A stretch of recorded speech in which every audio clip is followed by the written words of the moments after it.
Thank you, Mr Acting Deputy President. Well, today I wanted to speak about opportunities for water storage and water reticulation, water management, particularly in the northern part of our country,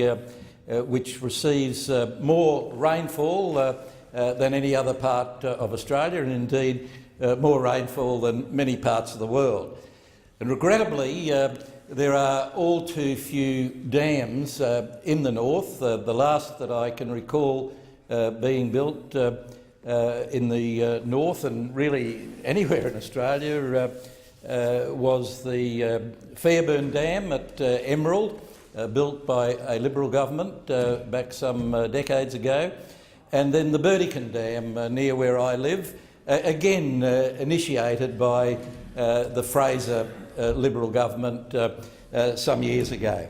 The Tinaroo Dam was up in the far north a little time before that, but since then there has been very little activity in water storage and reticulation anywhere in my state of Queensland, and not much across the top end, apart of course from the outstanding example of the Ord River Dam, again an initiative of the Menzies government more than 50 years ago. But Mr Acting Deputy President, the coalition government federally, following its North Australian white paper initiatives in developing Northern Australia, has been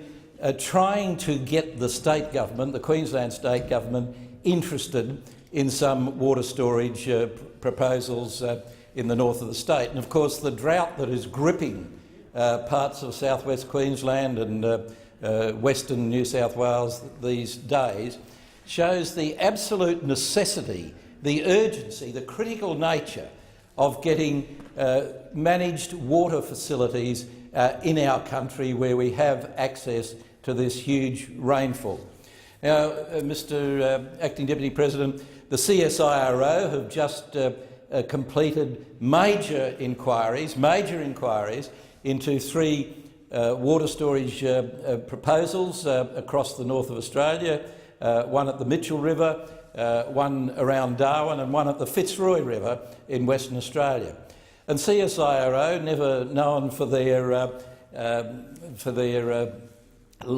the lightness of their work, they always do everything in a very detailed fashion, have spent some years, at federal government expense I might say, in investigating these three proposals, and just a couple of weeks ago they put out their results of their investigations, and they are all very, very positive.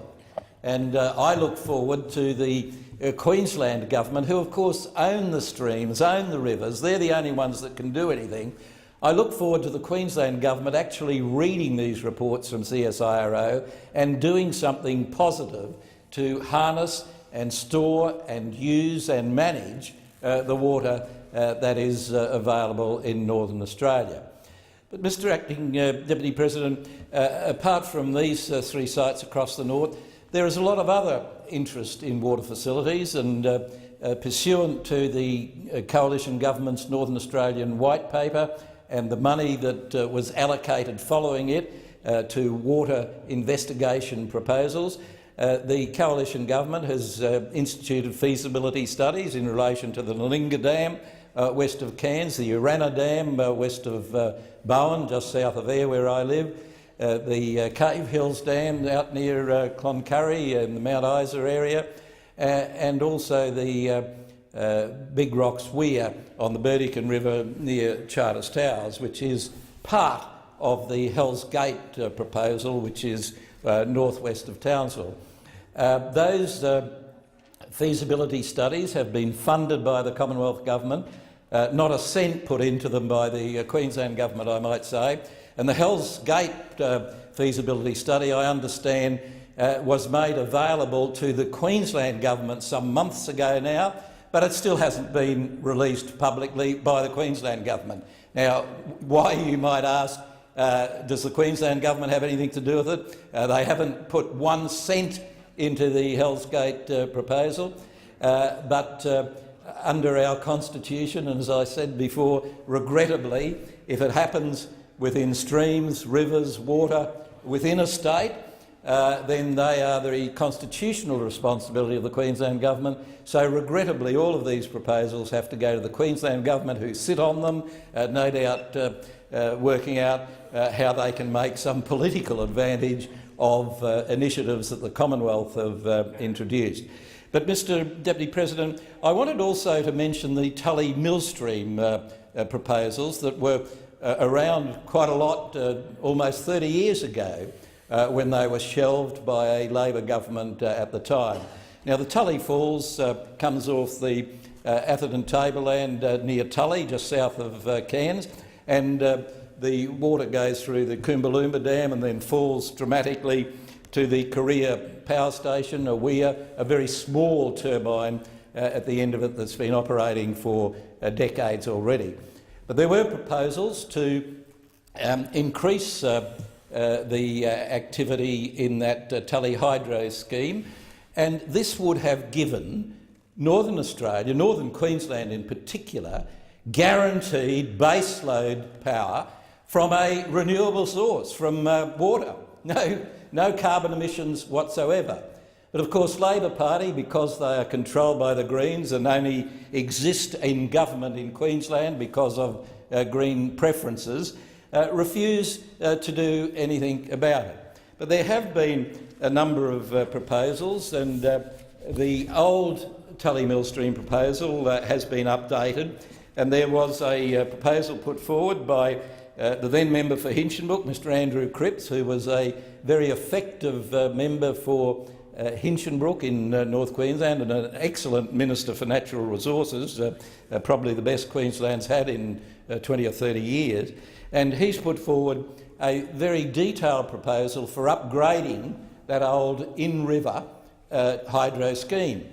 But as well as that, Mr Acting Deputy President, there is a proposal round instituted by a number of dedicated North Queenslanders and by a group called the Queensland Electricity Users Network, of which Ms Jennifer Brownie is the coordinator. And they've looked at the old Tully Millstream proposal and have calculated and done a lot of work, done a lot of engineering work at their own expense on how the Tully Millstream could be converted into a pumped hydro scheme. And it would involve a small location, a small collection pit in the Tully River at the bottom of the falls, where the water could be captured and then pumped up the hill again at night time when there isn't such a big demand for electricity, into Coombalumba Dam, and then released back out during the day between 4 and 6 p.m. in the evening, when electricity use in the north is at astronomical levels. Now, unfortunately, in the north now, we have to rely on transmission lines from way down south. We're subject to monopoly control by a Queensland government-owned business entity that makes $1 squillion out of users in the north, particularly business users who are not subsidised. And this Queensland government business entity makes $1 squillion at the expense of people in the north, particularly businesses in the north. And the Queensland government pockets the money because they can't manage money, they're broke, and they use the taxpayers, the electricity users, for this. But this idea of a pumped hydro ticks all of the boxes, It provides baseload power, it provides power that is renewable, it provides power that has no carbon emissions if you're worried about those, and it is cost effective, and we are hoping that the federal government, because the Queensland government won't do this, we're hoping that the federal government might do a concept study into the pumped hydro at Tully Millstream, and if that looks good, then do a full feasibility study in the hope that when all this expert evidence comes out, the Queensland Government might at last ignore the Greens who control them and actually do something for water storage and for more reliable electricity, particularly in the north of our state. Thank you, Senator.